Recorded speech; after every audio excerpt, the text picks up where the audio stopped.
I hadn't actually intended on making another video quite so soon from the last one, um, but I was sent something which I think there's a lot of people in this country feeling exactly the same way.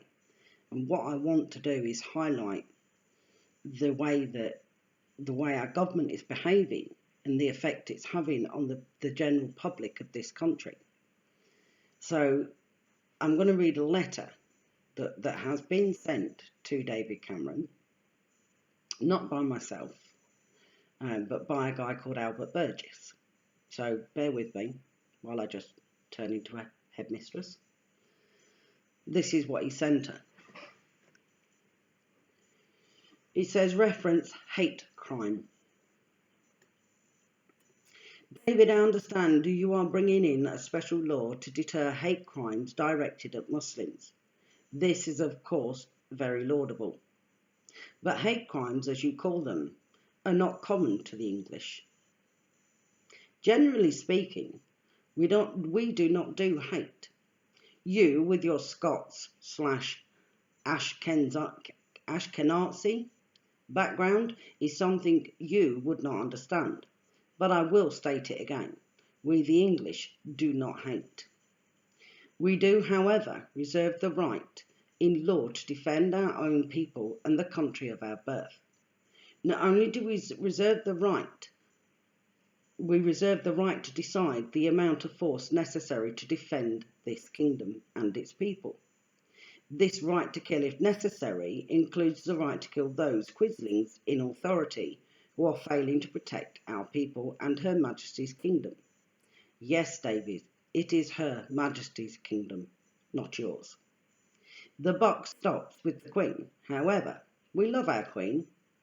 You are only not loved, you are thought of with contempt by everyone I have met. So we will take the age-old established route of not hanging the Queen, but her wicked and evil advisers. And you are her principal adviser. 1. You have presided over a police force which has not only failed to prosecute groups of Muslims parading through London making threats to kill and inciting murder. You have presided over a police service which has not only failed to deal with the sexual abuse of our children, but the Savills of the world, but knowing of the abuse, covered it up.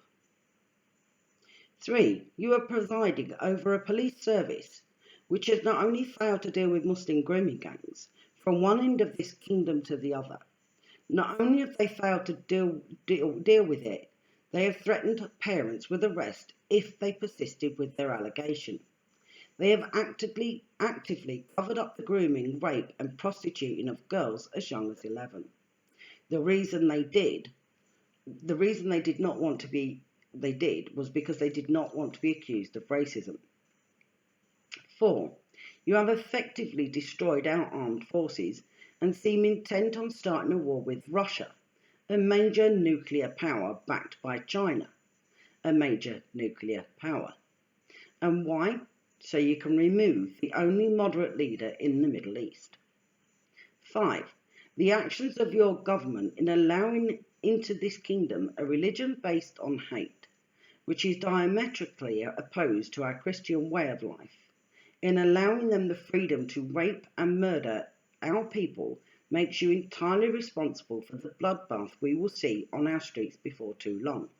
And the bulk of that blood will not be English. I fully expect our service and armed forces to side with the loyal subjects of the Queen. Albert Burgess. Now, the reason I wanted to read it out is it's for no other reason than this. I don't think people understand the sheer anger that people are feeling right now in this country. It doesn't mean that I personally feel that we should be going out and committing acts of killing people. I don't want to see death and I don't want to see bloodshed. I don't want to see a bloodbath. But I do see it heading that way. I'd like to know what exactly, Mr. Cameron, do you intend to do other than bringing in a law a separate law which will highlight the crimes of what you claim are anti-Islamic or anti-Muslim hate crimes. What of the hate crimes committed against the girls of this country that have been raped and trafficked up and down the country? What of the attacks such as Lee Rigby? Will we be getting a special law that enables us to report the same way? Will we get the same treatment? Now, I believe in fairness and equality for everybody. I believe that when I go and I visit a country, I will behave in a manner befitting to that country, and I think that's perfectly the right thing to do. I believe when you come to this country, you adhere to the laws of the land of this country. Sharia law courts prove that this is not happening, and you are sitting back idly and watching it happen. What exactly are you going to do about it? How else do you intend to tackle this issue other than, again, to make people of this country, regardless of their race, creed or creation, you are making the people of this country responsible for something they didn't bring on.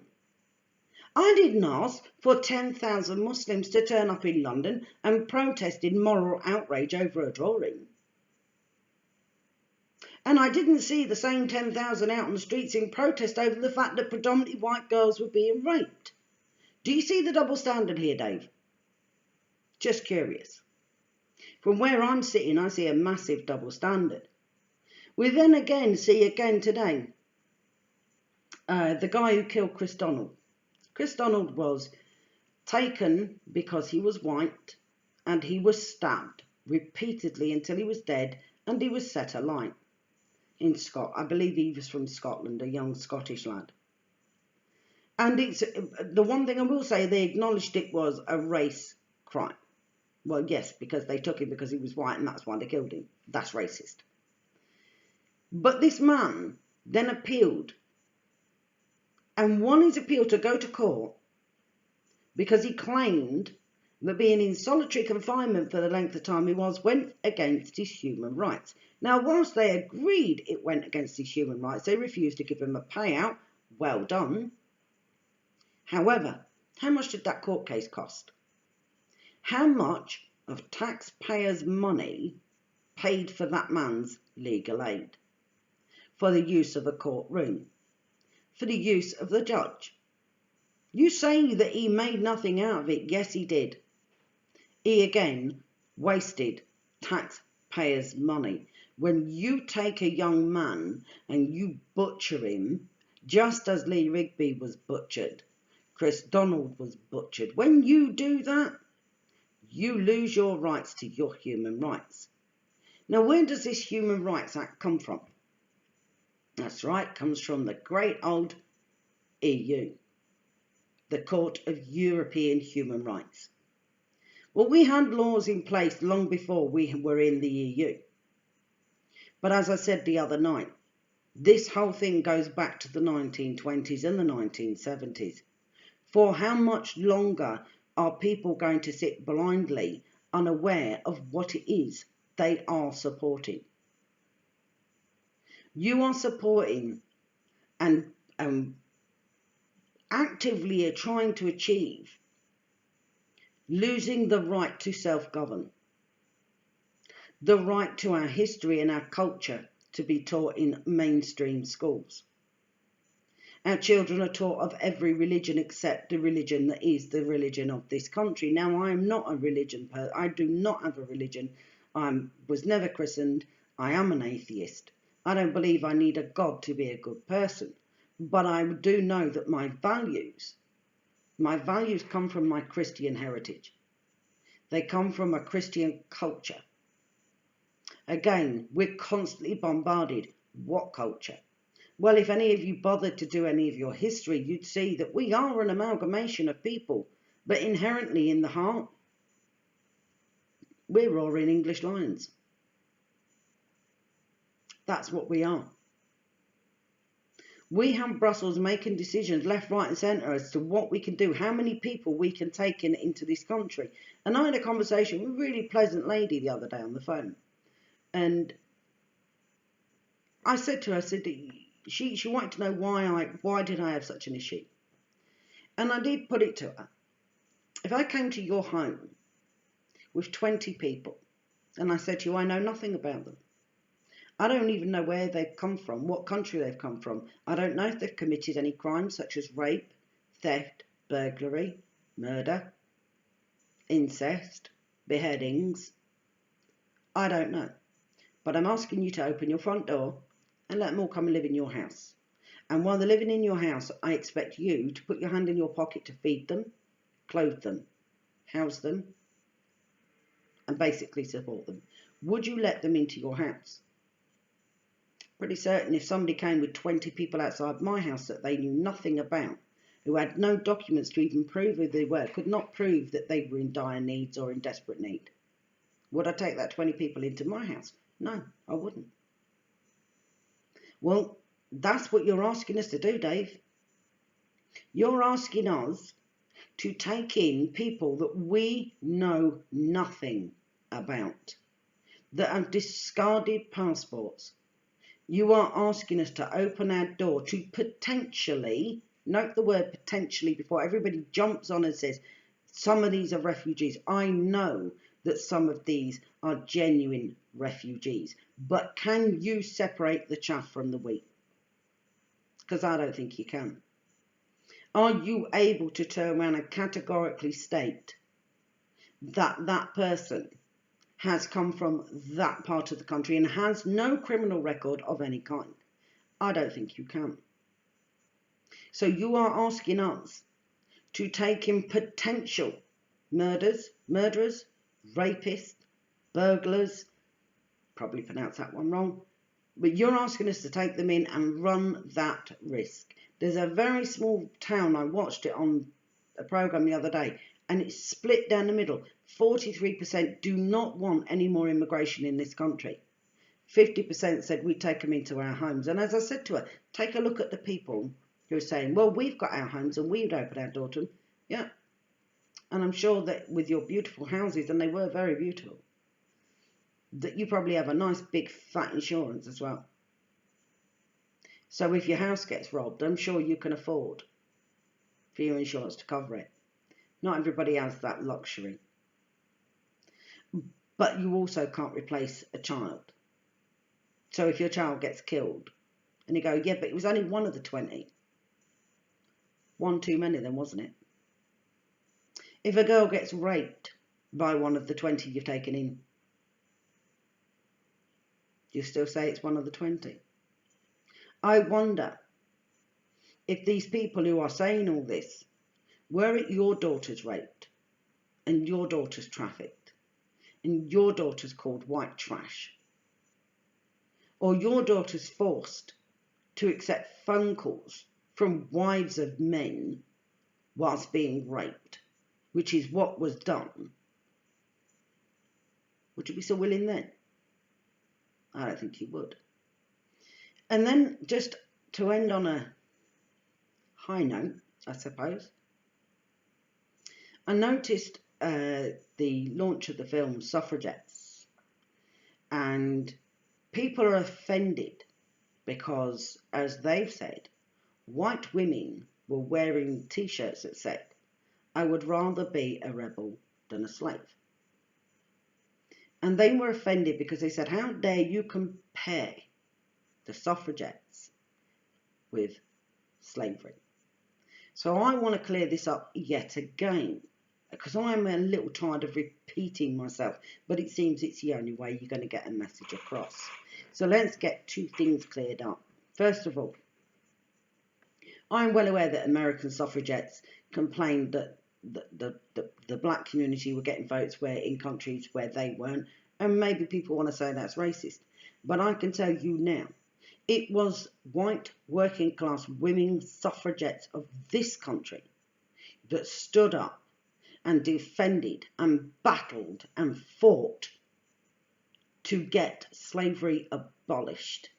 So whilst we're being dragged over the coals and constantly told that we are bad people and how dare we be proud to be who we are, I am very, very proud to say that those women stood up and got slavery abolished. Hence why tonight I have donned, which I can actually show you a bit clearer now. This belonged to a working class suffragette.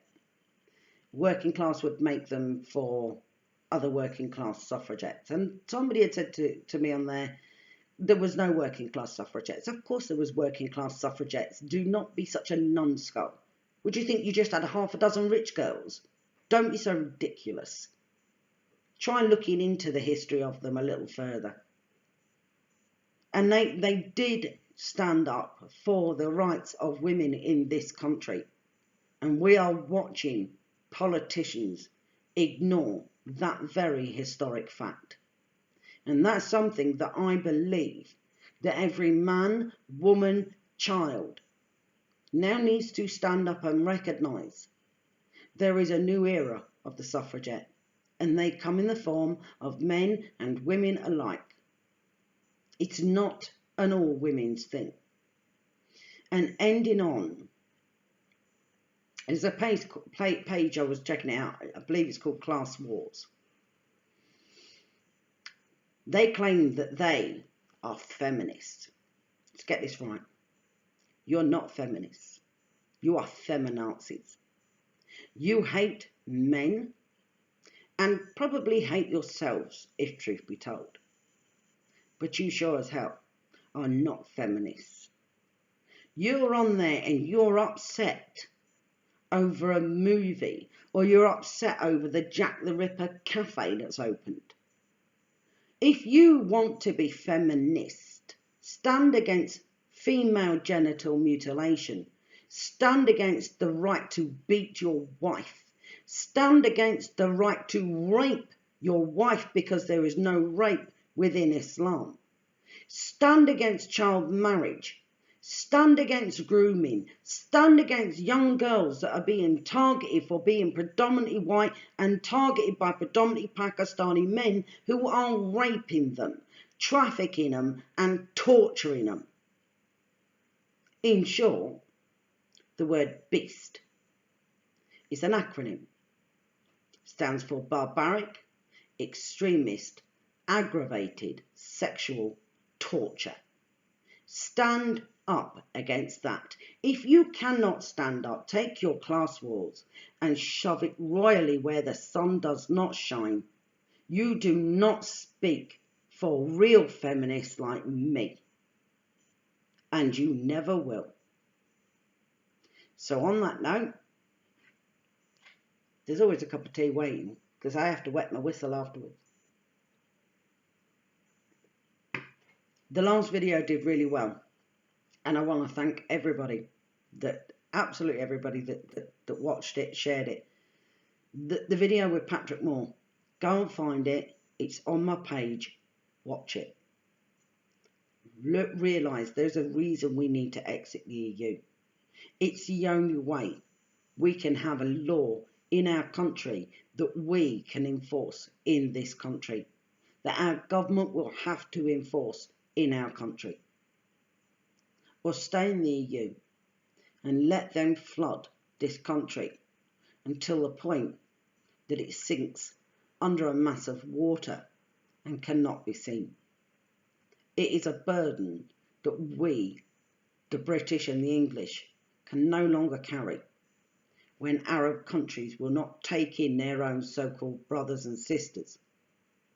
So-called men who claim they are refugees, and yet all I see is young men refusing water because it has a cross on the top, throwing water away, refusing food and saying, give us our money. Sound like somebody who's desperate to you. See, I've lived homeless on the streets. After I was raped, that's where I went.